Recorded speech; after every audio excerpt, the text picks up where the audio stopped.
All right, everybody, and welcome to BCB Live, the safest station in the nation. Drive safe, Dave here, along with Jen Behnke, co-owner and president of United Federal Logistics out of Georgia. How are you doing today, Jen? I'm doing great, thank you.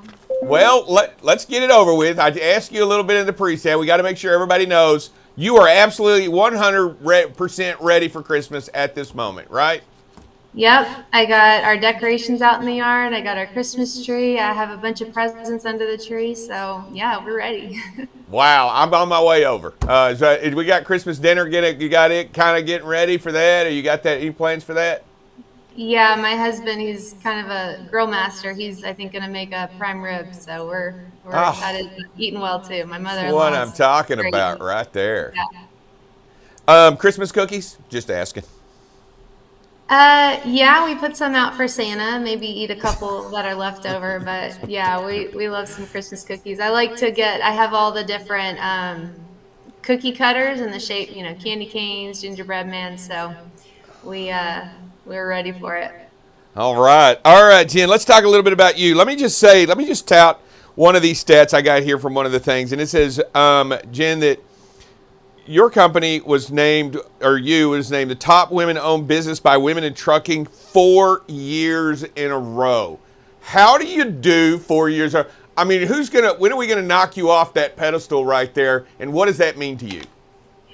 It just means everything to me. We're a woman-owned business, but it's very much a team. My husband is my co-part in life and in business, and we have a great management team. So we've just been growing. We started with 3 trucks and six team drivers, and now we are between our 2 companies, we have 26 trucks and over 35 people on staff.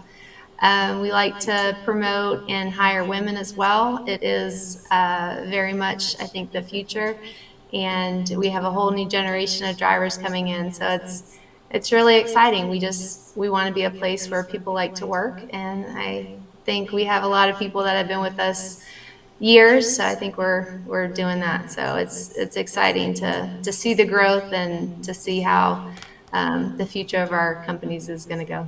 Let's ask really quick. So you mentioned 2 companies. You have basically 2 companies that you use, and you saw that, and the reason you broke into 2 companies. Can you just kind of tell why and for what reason, and let us know what it's all about? Yeah, definitely. So the first company that we started in 2015 was United Federal Logistics, and we were primarily teams. And things got hard. Hiring team drivers pretty much is one of the hardest things in trucking right now. And it was a lot of wear and tear on the trucks. We have new equipment, and it was just putting a lot of miles. A team can probably do around 250,000 miles a year. And then at the end of 2021, COVID was really hard on us, especially with people not wanting to drive in a team. The women and husband team, the couple teams are not the norm. So you have people that usually don't know each other. And then we have a new generation of drivers who have families, they want to be home, and we wanted to be able to provide that and fill that need. So at the end of 2021, we started kind of a sister company, UFL Services, and we have our own DOT authority, and we are primarily Southeastern region. And people, they go out and they come back, they're home every other day, and it's a lot easier to hire great drivers that are solos. So there's also less wear and tear on the trucks, and we can kind of tap into some of the higher rates. So it was kind of scary. We're actually primarily with Amazon on that side, and we have more trucks and drivers on the UFL services. So for us, it seems like that's kind of the future of trucking and kind of where we want to be as well. When you talk about the future of trucking, I think it's great because we're talking about women in trucking, and to bring in the brains and the talent. I mean, if we're going to succeed here in trucking, we're going to need everybody to step up, and we're going to have to be inclusive at that. What made it you back in 2015? Really, what was the spark that y'all looked at each other and said, "Hey, we got to open our own business. We just can't. We got to do it. We got to do it our way." Yeah, I mean, I had a really stable job, and my husband had a great job. He was actually at UPS, and he found out about some opportunities that we could do. And, it's probably not the norm, but he actually had a not favorable experience there. And he was like, you know what, let's do our own thing. He had a master's from Central Florida, and he was finishing up his MBA at Emory. And so after he got his MBA, he's like, I really want to start my own business. And I knew he couldn't do it by himself, so we started United Federal Logistics, and we've just grown from there. It's starting out, one of the biggest challenges was probably adjusting to working with my husband Kyle. So it's just been really exciting. There's definitely been a lot of ups and downs. When we got started, we kind of got trucks that we could, so they were older and had higher miles. So we had to kind of manage that, and we're blessed that we can get new trucks now, and we're selling them when we were buying. So it's nice to be in a good position where we can provide a great equipment to our drivers, and really give them a good place to work. So. I can truly relate to that, Jen, because number one, it's not that my wife as well doesn't think that I can't do it. It's just I'm not best left unsupervised on anything I do, right? At least I have some adult supervision whenever I make big decisions, right? I mean, other than that, it's important that that happens. Did you How important is it? And you got drivers, you're bringing them in, you've had them a while. How do you tap into their happiness? How do you tap into their needs? How do you tap into what they want? I think it starts with a good PTO and vacation policy. We give basically 2 weeks paid time off, and then we pay for holidays, 5 holidays. So they really have about 3 weeks of paid time off. So, they have that. They can use it, as long as they're scheduling in advance and giving us notice. We're great about giving people time off to attend the personal things at home that are important. Excuse me, and having the solo work really allows them to be home more. So I think that kind of helps keep them, where they can have a good quality of life, a good work-life balance. In the area that you're in Atlanta, I mean, it's no secret. It's very competitive there, right? I mean, it's a crazy market area. It fluctuates like any other place, but I think Atlanta, boy, it has its huge ups and downs. What's it been like to be competitive there in your challenges that you see being in that market right there out of Atlanta? Definitely. Drivers, it's a driver's market for the last 2 years for sure. And, we've really had to just offer top pay and great benefits. I mean, we have medical, dental, vision, life insurance. We have 4 Aflac policies. We offer a simple IRA with a company match. So, having the full benefit package, and just, having managers and just management staff knowing what's going on, keeping those relationships with drivers, having an open door policy where they can talk to us about what's going on if they need to. So it's a lot, but to stay competitive here, you really have to kind of offer the full package. Yeah, I think that's great knowing what they need. And you know what? They do look for, I mean, every employees now look for those things to make a difference in their choices. Not only the money that they make right up front, but that other stuff that matters in the long term. Let me ask you, you have your own DOT authority. How much have you learned about trucking, becoming your own DOT authority, and some of the massive requirements that are necessary in order to fulfill all of those FMCSA regulations? What did you do to better yourself in that regard when becoming your own authority? I think having good partnerships, insurance is a huge aspect. We have broker Dillon Risk, and they are wonderful with helping us stay in compliance and make sure we're covered on every aspect. But insurance is huge, knowing the DOT requirements, having even things like random drug tests in place, so we can just make sure we're compliant on everything, having all the inspections done, having the trucks looked at every time they're back, and just making sure people are using their ELDs, their logs, and using the right tracking. I mean, there's just so much that goes into it, but having good people that we can tap into with their knowledge has been a huge blessing. So I don't really have it, but here we are, the safest station in the nation. Here you are, ownership, right? You are the president. What is your idea of safety implementation there at your company, and how do you feel about it as you pass that information on to your employees and also to your management team? Just a lot of safety training. We have various avenues for that, staying up to date on the different, safety procedures that you can have on the road, and even things like, how to lift if they need to for lifting the dollies if they have, and things like that. But yeah, just always learning the best practices, I think, has been key for us.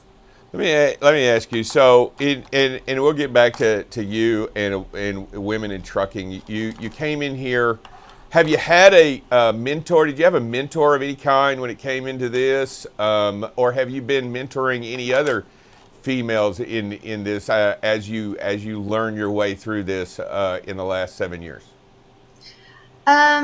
Mentors, even even someone like our safety and operations director, he's been in trucking for over 20 years. So my husband Kyle and I, having good people that we can get knowledge from. Yeah, mentoring staff. We've promoted women into management. Making sure women feel valued, giving them the flexibility to take care of their families, and offering a flexible work schedule, I think, gives them the ability to have those things that can kind of help, almost like a holistic, total approach to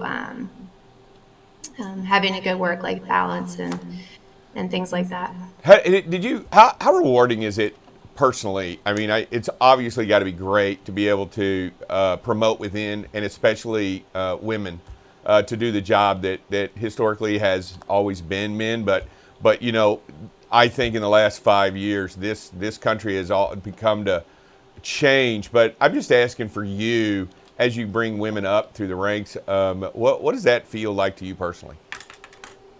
I mean, I think it feels wonderful because it has traditionally been such a man's world. So, I'm part of the Women in Trucking group, and I see forums about, women, dealing with things that, from a social or just gender role things that men don't have to deal with. So, going to the Accelerate conference and hearing from other women, and just being surrounded by other female leaders, and just it feels good to be recognized for the things that we're doing. I mean, like I said, my husband Kyle and I are very much equals, but he's sweet to kind of let me have a little bit of the majority so we can be a top woman in business. But No, I think that's great. I think that's fantastic, and I think it's the smart play too.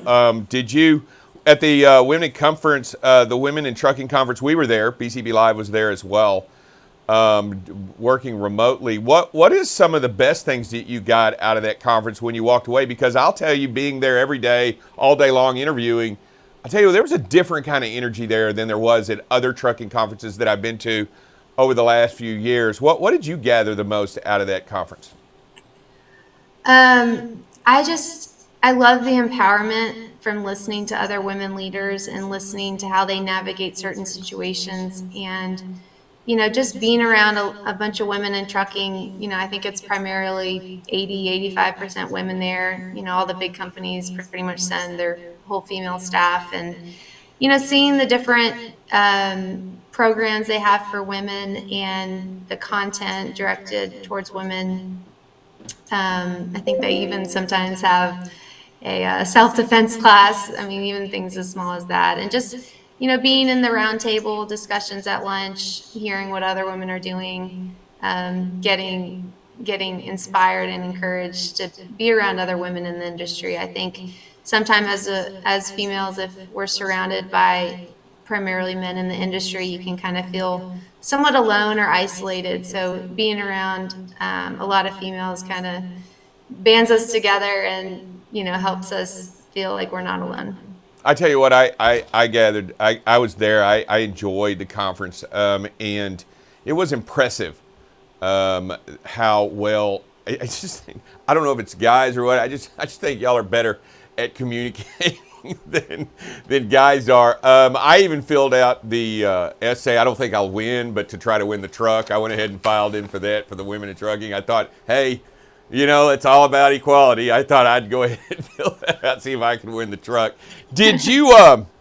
As you move forward, where's the future, Jen, of what you see? What y'all? I know you want to grow, and I know you want to get better at what you do. Really, though, on your like your 5-year plan, kind of give us an idea of where Jen and United Federal Logistics is headed. Can you give me that?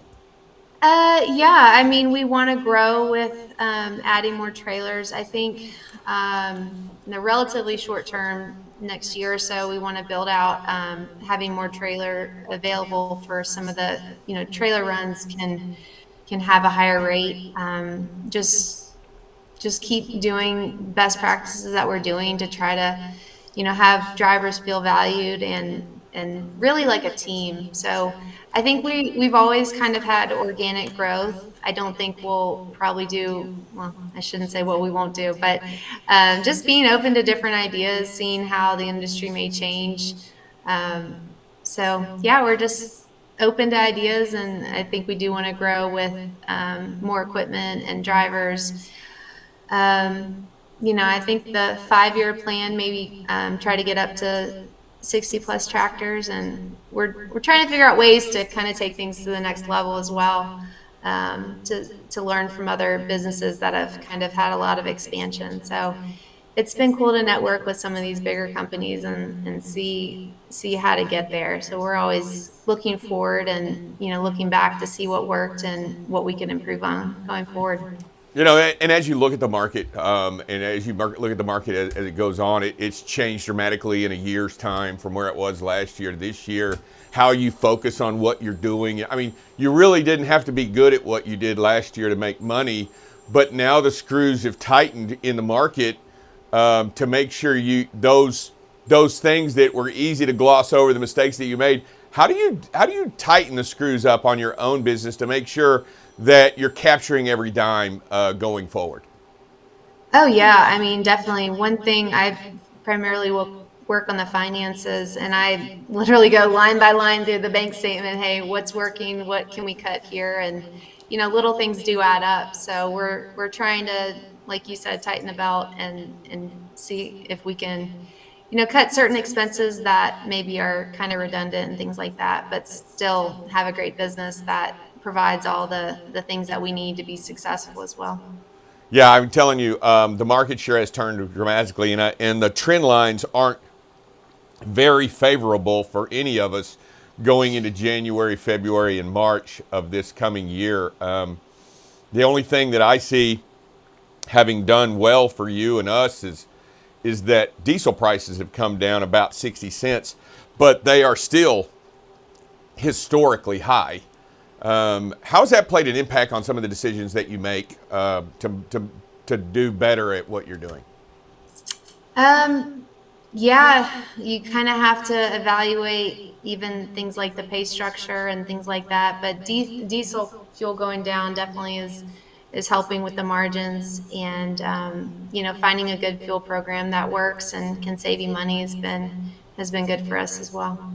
Do you have if you can talk to anyone out there that is, I don't know, that starting your business right now with a bunch of trucks because they cost so much in equipment, but if you're looking to start your business or you're looking to work into it, what kind of advice would you give to those that might be interested, Jen? One thing that we did is, we kind of felt like if you're going to want to change the course of your life, you have to change what you're doing. And right now would be hard to get into trucking with the cost of equipment going up and trailers going up. So maybe working for a big company where you can learn some inside and out on running the business. But, if you're ready to do it and you financially can afford it, jump in. And if you need to take out some loans or things like that, with trucking being the way it is, you can pay those off and get out of debt once you get really going. So, What was your biggest, I really didn't. What and I know it back. You look back in 2015, going forward, and I mean, I've been doing this a long time as well. What was one of the biggest? Yeah, I wish I'd have known that.